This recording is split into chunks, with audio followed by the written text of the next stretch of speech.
wabisohoza aho numugirire neza izina rya Yesu amen. Mana yanje yawereye abakozi w'Imana yawereye ndagushima arakuye mwami Yesu ndaguhamagaye muri aka kazi ndaguhamagaye nk'umukora umurimo wawe ndakwinginze Kristo nk'umukora umurimo wawe witeka Mana ndaguhamagaye garuka bundi bushya kuko hari na kera ndakwinginze Kristo ndaho umwana w'umukobwa n'umugarura mu mubiri n'umuvandi wuzuye umugarura mu mubiri witeka Mana nyir'ibike ngaho numugirire neza yongere umwereke anunda kumenya ari guterana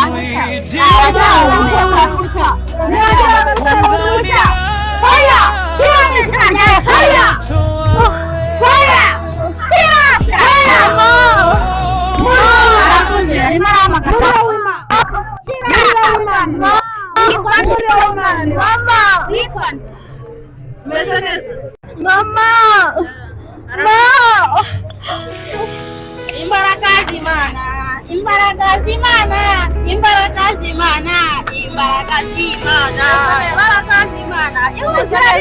Imana ibikoze arakize burya Imana ifite imbaraga koko kugikumba tujya kugikumba aba Yesu bahora kugikumba tujye kugikumba aba Yesu bahora kugikumba tujya kugikumba aba Yesu bahora kugikumba tujye kugikumba aba Yesu bahora kugikumba kugikumba dufata ibihe aba Yesu bahora kugikumba tujye kugikumba aba Yesu bahora kugikumba tujya kugikumba aba Yesu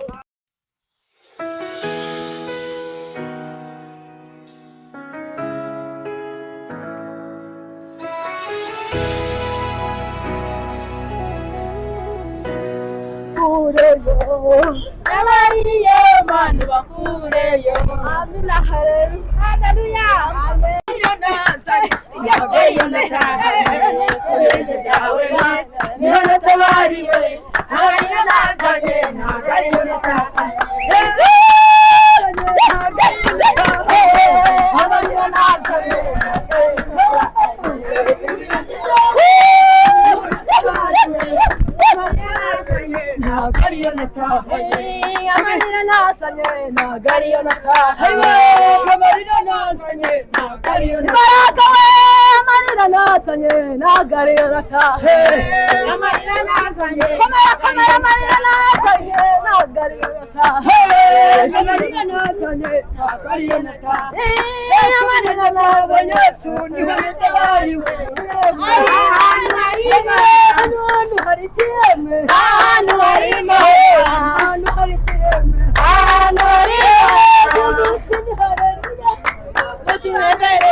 Ngiye kubwira abantu ubutumwa bwiza, ngiye kubabwira iby'Imana yanteretse ku mutima uyu munsi. Byose n'ubundi biva mu gusenga. Umuntu w'Imana yaravuze ati jye nacyo nishobore. Nimwumve ibyo mbabwira. Uwiteka Imana araje guhemba no guhana. Aje guhemba buri wese bihanye n'ibyo yakoze. Uwihana yihane vuba bigishoboka. Umusamba ashoboka. Kuko Uwiteka araje guhemba no guhana. Niba utubaza ati ninde ntumye mu murimo wanjye, dore ko mugiye kujya mubyara ibibyimba muzabituma. Abantu mwaryaga kabiri ku munsi mwige kurya rimwe, dore Yesu araje kandi aje guhemba ibihwanye umuntu n'ibyo yakoze. Haleluya. Yohana arabwiriza mu butayu bw'Iyudaya ati abantu mwihane dore Mesiya araje. Yohana arabwiriza mu butayu bw'Iyudaya, abantu nimwihane dore Mesiya araje. Ndongera nkabwira abasinzi ngo abasinda nimusinde vuba kuko Yesu araje. Mu butayu bw'Iyudaya, abantu nimwihane dore Mesiya araje. Yohana arabwiriza mu butayu bw'Iyudaya, abantu umva musore, Uwiteka ari kumbwira ngo aje guhemba no guhana, ngo kandi aje guhemba buri muntu n'ibyo yakoze.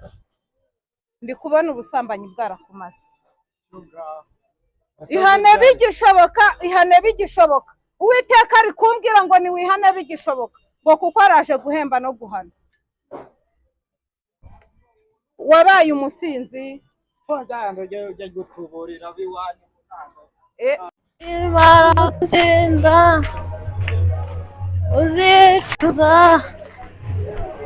impamvu nakunyweye agacupa nzakanywa, nimara kukanywa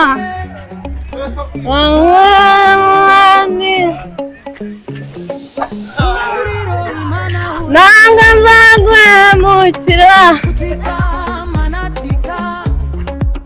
ndababwira ngo wasengaga rimwe asenge kabiri, nkongera nkababwira ngo wasengaga kabiri asenge gatatu.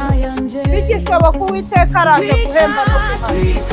Dore araje azanye ingororano yiwe, aje guhemba buri wese n'ibyo yakoze. Nzakunywa Nimwumve nimwumve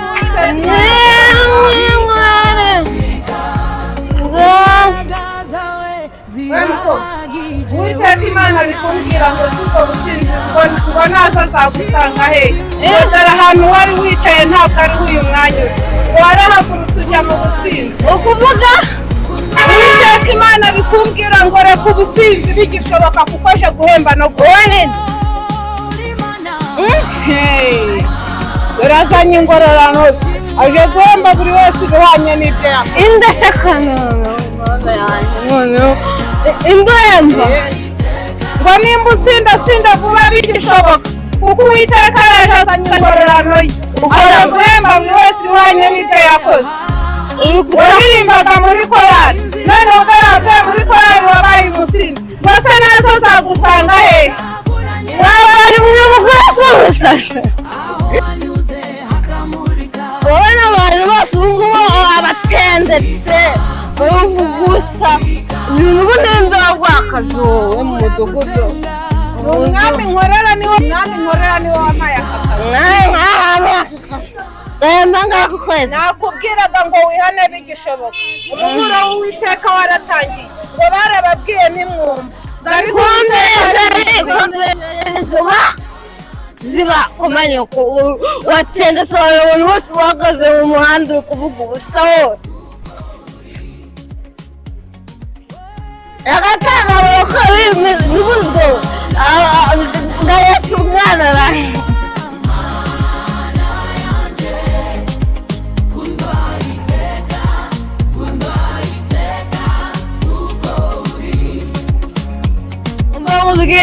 niba ukorera Imana ndirimbishiramo umuziki Imana yaririmbye nyine. Ushaka kubyina? Igikumba tujya kugikumba. Njyana nayo nzi. Tuzi wamabyiwe cyangwa ngo inzoka. Kwacina na Yesu. Mwaka wanzobya. Mwana w'umukobwa koko wakwihanye ukareka ibyaha wavuye mu rusengero. Ubusengero ufite ibyaha ni umugore w'amazi. Ntabwo ndi gushaka amazi kuko njyewe natumwe n'Uwiteka, ntabwo ndi gushaka. Mwana dani wamugase ko uyu mwana intara umwaku wamuvana ibuzimu ukamugarura. muntu wese uyu muntu ashaka kunyambura amafaranga ari numva ariko na telefone yayitwaye wowe ari umukozi w'Imana wewe uri kubwiriza umuntu wasinze uri kumva ari kukumva Iwe n'abasinzi tuzabajugunya simugiye kunyuma njya kubuza induru njya hari intama z'Imana zazimiye dukeneye kongera gushakira ndabuze induru zigataha turi gushakisha intama z'Imana zazimiye kuko nicyo nahamagariwe n'izina rya w'Imana inzoga wareka akakubwira akora iki akorera kampani w'Imana ajya ninde niba neza mubyeyi yiriwe wasanze ndimo ndaharira n'uyu musinzi ariko ndahamanya n'umutima wanjye ko Uwiteka Imana azamugarura mu mubiri waretse kumva ubutumwa bwiza wa musinzi we bakakubwira uyu mugore n'umugore nawe aragira ngo akwibe barakuroze ntiwongere kubona bakugira umusinzi ruharwa uyu muntu baramuroza hari kuri ya ntebe wari wicaye ukeneye mbona abana bajya kunywa mushaka kunyiba mwebwe wowe n'uyu muntu ugomba gusenga njyewe ufite iki bari mu kugaruka n'amafaranga kuzimu kabagarura umusozi koko wagaruye umwana w'umukobwa baranamubise noneho baranyishe baramvunye gukera akaguru agaki uri Imana ikomeye uri Imana y'ukuri bakwigize data ujya ukura abantu ibuzimu bakwigize umwana w'umukobwa nongera umugarukeho dore hari intebe yari yicaye urwo ruzingo rwawe reka wenda gusengera sogokuruza yapfuye anywaga icupa njyewe ntabwo nahemukira agacupa icyo kirazira urwo ruzingo rwawe njyewe nangaya kureka inzoga Nami Yesu mwari mwareka kuzakira gusengera Imana urabona ukuntu uri mwiza ariko ukaba wiyandagaza mu nzoga nzashyiraho ibiganza byanjye uzamuka kuba ndi mwiza si ubifite n'ururero ndakwinginze umwana uyu mwana ni umwana muto cyane ni ukuri hari igisuzuguro Satani yamusize hari icyangiro Satani yamusize Satani yamugize imbata y'ibyaha ariko muri aka kanya n'ukuri Kristo ndakwinginze n'umurengere n'umugirire neza nawe n'umugarure kuri Imana nziza amen Yesu kubone inzangano zireka igihumbi bose barabizi umukuraho ubusinzi umukuraho icyaha cy'ubusinzi izina rya Yesu kandi ibyo wavuze urabisohoza aho ni umugirire neza izina rya Yesu amena yawereye abakozi w'Imana yawereye aho arapfuye Mwami Yesu ndaguhamagaye muri aka kanya ndaguhamagaye ngwino ukora umurimo wawe data ndakwinginze Kristo ngwino ukora umurimo wawe Uwiteka Mana ndaguhamagaye garuka bundi bushya kuko wari uri na kera niko uri ndakwinginze Kristo ngaho umwana w'umukobwa n'umugarure mu mubiri n'umuvandimwe umugarure mu Uwiteka Mana nyir'ibihe ngaho n'umugirire neza niwongere umwiyereke bundi bushya niwongere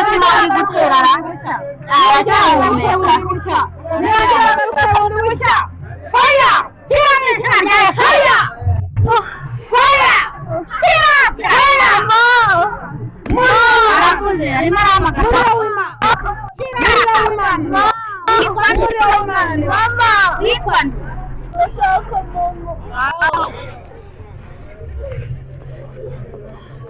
meze neza mama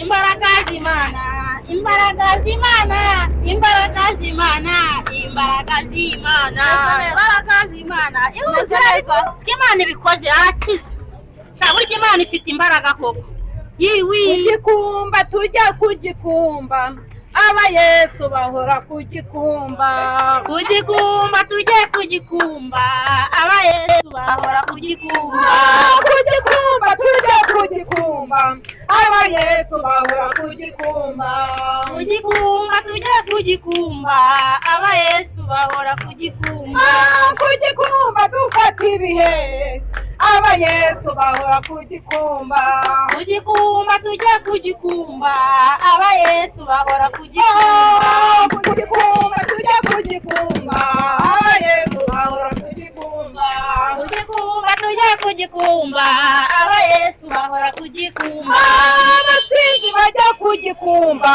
aba Yesu bahora kugikumba tujye kugikumba aba Yesu bahora kugikumba tujya kugikumba aba Yesu bahora kugikumba uzi ko yari yarasinze karitsiye yose nta muntu utamuzi yewe ariko Mana uri Imana ko witwa nde wari umuririmbi Imana iragushaka muri ahantu wari uhagaze wa mwanya wari uhagazemo Imana iragushaka aka gakobwa ndakazi gasenga kadusohoka agiye gusenga umva karabwirizaga abantu bose bagakizwa bagafite mikoro ari kudirisha abandi bana ewana nawafata mu rusengero Imana yarashiye ngo nubwo hari inama zanjye ibihumbi zagiye zikazimira ariko izo nama ntabwo zizahera ni ukuri muri za nama zitangiye kugenda ziva mu byo zari zirimo ni ukuri intama z'Imana zongeye kugaruka Minyoni ukuri ndashaka kongera ugasubira muri wa mwanya wari urimo we Minyoni karama nta kintu wibuka mu bintu kera wajya gukunda gukora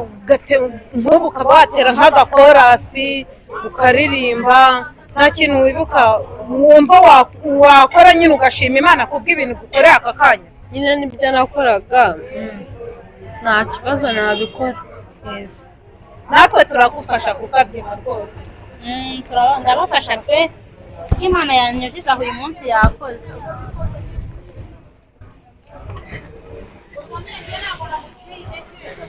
rwose nanjye ako gakorasi ndagufasha kukabyina nanjye niteguye kuwucayika umva aho nahere ngiye mbonye imirimo Imana ikora mbona iratangaje ntabwo nanjye nagenda nabyina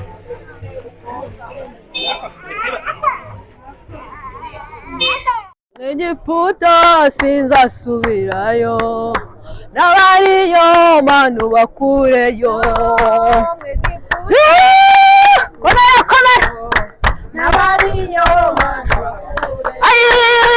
Egiputa sinzasubirayo n'abariyo Mana bakureyo Egiputa sinzasubirayo no mu busambanyi n'abariyo Mana bakureyo Egiputa sinzasubirayo n'abariyo Mana bakureyo Egiputa sinzasubirayo Haleluya n'abariyo Mana bakureyo Erega mu busambanyi sinzasubirayo n'abariyo Mana bakureyo Egiputa sinzasubirayo n'abariyo Mana bakureyo n'abariyo Mana bakureyo n'abariyo Mana bakureyo na mu businzi Mana bakureyo n'abariyo Mana bakureyo n'abariyo Mana bakureyo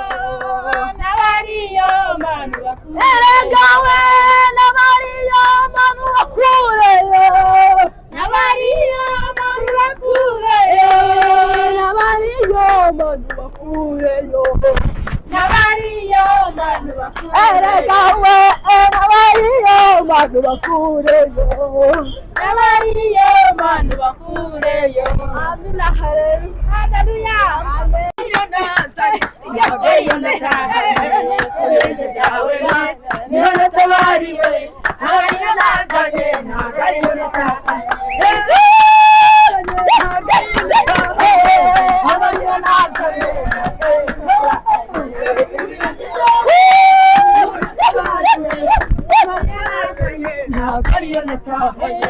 amarira nazanye ntabwo ariyo nataye imbaraga we amarira nazanye ntabwo ariyo nataye komera amarira nazanye ntabwo ariyo nataye nazanye akarinata yamanana Yesu ni watabariwe hano hari ikiremwe hano hari mahoro hano hari ikiremwe hano hari